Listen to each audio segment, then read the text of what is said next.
যদি কিন্তু সঙ্গী করে কাল আফগানিস্তানের মুখোমুখি বাংলাদেশ, সেমির জন্য বড় ব্যবধানে জিতলেই হবে না, দরকার ভাগ্যের সহায়তাও। আফগানদের বিপক্ষে প্রতিদ্বন্দ্বিতার কথা বলেছেন সহকারী কোচ নিক পোথাস।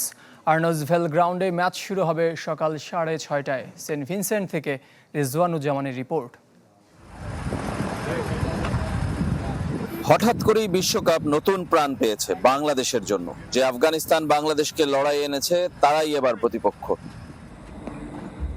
নিয়ম রক্ষার ম্যাচ জেনে সেন্ট ভিনসেন্ট পৌঁছালেও এখন তা মহা গুরুত্বপূর্ণ, যদিও গুরুত্ব টিকে থাকা নির্ভর করছে ভারত অস্ট্রেলিয়া ম্যাচের উপর। অ্যান্টিগাতেই বাংলাদেশ দল ম্যাচ পূর্ব সংবাদ সম্মেলন করেছে। সহকারী কোচ নিক পোথাস তখনও জানতেন না অস্ট্রেলিয়াকে হারিয়ে দেবে আফগানিস্তান, সুযোগ তৈরি হবে বাংলাদেশের। আমরা অবশ্যই প্রতিদ্বন্দ্বিতা করতে চাই এবং করব। আফগানিস্তানের সাথে আমাদের সাফল্য আছে। সেন্ট ভিনসেন্ট মাঠ সম্পর্কে জানি, দুটি ম্যাচও খেলেছি, তাই এই ম্যাচে ভালো কিছু করে ভালোভাবে বিশ্বকাপ শেষ করতে চাই। আর্নজভেলের এই মাঠে বাংলাদেশ হারিয়েছে নেদারল্যান্ডস ও নেপালকে। সেখানেই এর চেয়েও বড় কীর্তি গড়েছে রশিদ, নবী, গুলবাদিন নাইবরা। বিশ্ব ক্রিকেটের চ্যাম্পিয়নদের হারানোর ধারাবাহিকতায় ধরাশায়ী অস্ট্রেলিয়া। সম্ভাবনাটা বাংলাদেশের যতটা, তার চেয়ে বেশি আফগানদেরই। বাংলাদেশকে হারালে তো বটেই, হারলেও। ক্রিকেটে পিছু ফিরে তাকাবার কিছু নেই। অনেক কিছু যেমন ছুড়ে ফেলার থাকে, তেমনি অনেক ফল পক্ষে বা বিপক্ষে যায়। তাই আমাদের কাজ বাংলাদেশ ম্যাচের দিকে ফোকাস দেয়া। যেহেতু সবশেষ ম্যাচ আমরা খেলতে নামবো, তাই জানবো কি করতে হবে বা কি সিদ্ধান্ত নিতে হবে।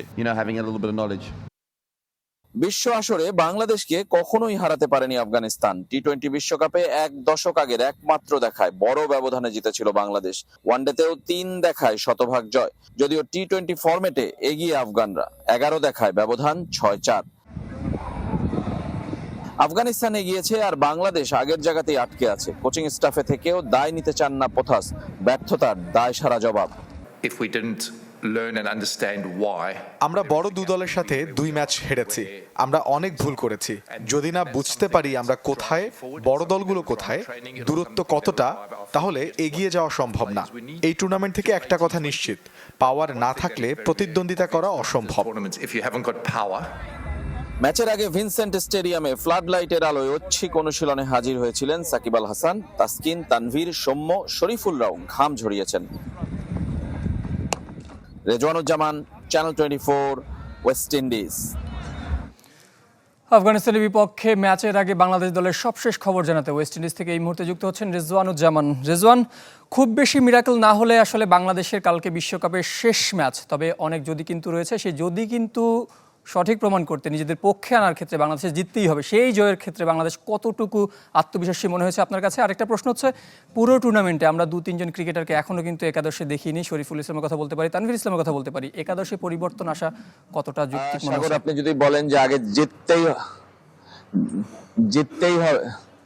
জিততেই হবে বলছিলেন বাংলাদেশকে, কিন্তু সেটা কিন্তু আসলে জিততে হবে কিনা সেটা কিন্তু নির্ভর করবে আর কিছুক্ষণ পর যে অস্ট্রেলিয়া ভারত ম্যাচ শুরু হবে সেই ম্যাচের ফলের উপর। সেখানে যদি অস্ট্রেলিয়া জিতে যায় তাহলে বাংলাদেশের কোনো সমীকরণ কাজে লাগবে না, কারণ অস্ট্রেলিয়া তখন কিন্তু চলে যাবে এবং অথবা লড়াইয়ে থাকবে সেমিফাইনালের। বাংলাদেশকে জেতার আগে অস্ট্রেলিয়াকে হারতে হবে।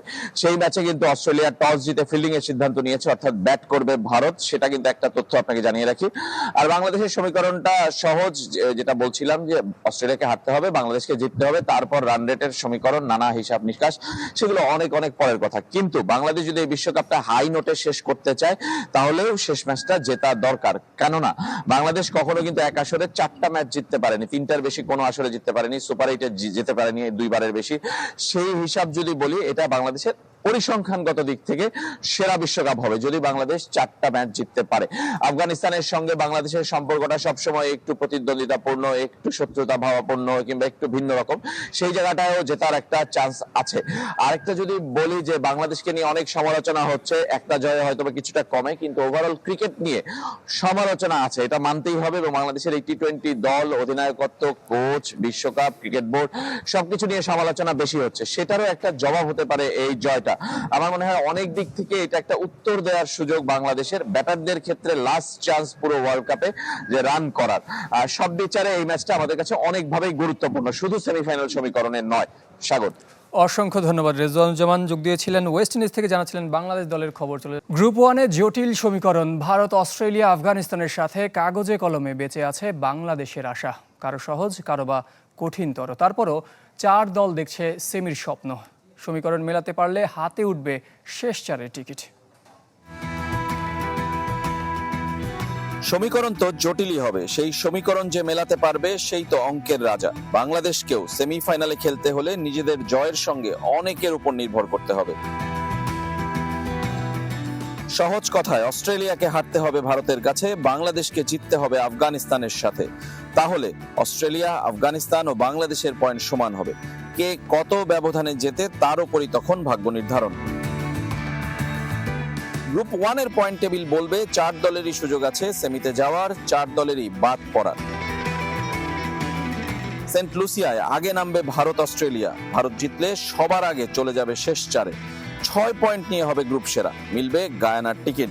হারলেও সুযোগ থাকবে। যদি বাংলাদেশ জেতে তাহলে রান রেট পর্যন্ত যেতেই হবে না। অস্ট্রেলিয়ার ম্যাচ যেহেতু আগে, নিজেদের কাজ নিজেরা করে পৌঁছে যেতে পারে সেমিতে। ভারতকে হারালেই অন্তত নিশ্চিত।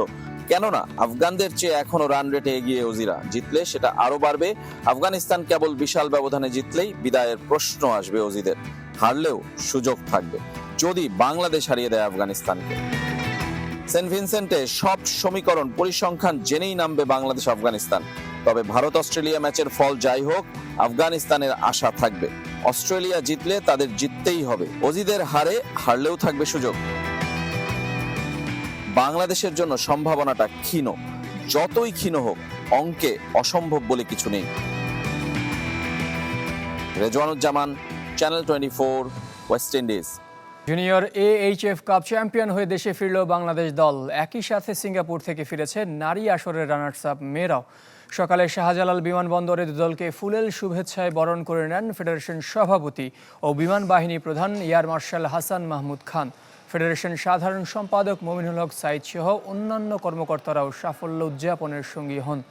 সিঙ্গাপুরে চীনকে হারিয়ে জুনিয়র AHF কাপ চ্যাম্পিয়ন হয়েছে বাংলাদেশ, আর নারীদের আসরে হয়েছে রানার্স আপ। দুদলই খেলবে জুনিয়র এশিয়া কাপে। ছেলেদের এশিয়া কাপ অভিজ্ঞতা থাকলেও প্রথমবার মহাদেশীয় মঞ্চের অপেক্ষায় অনূর্ধ্ব 21 নারীরা।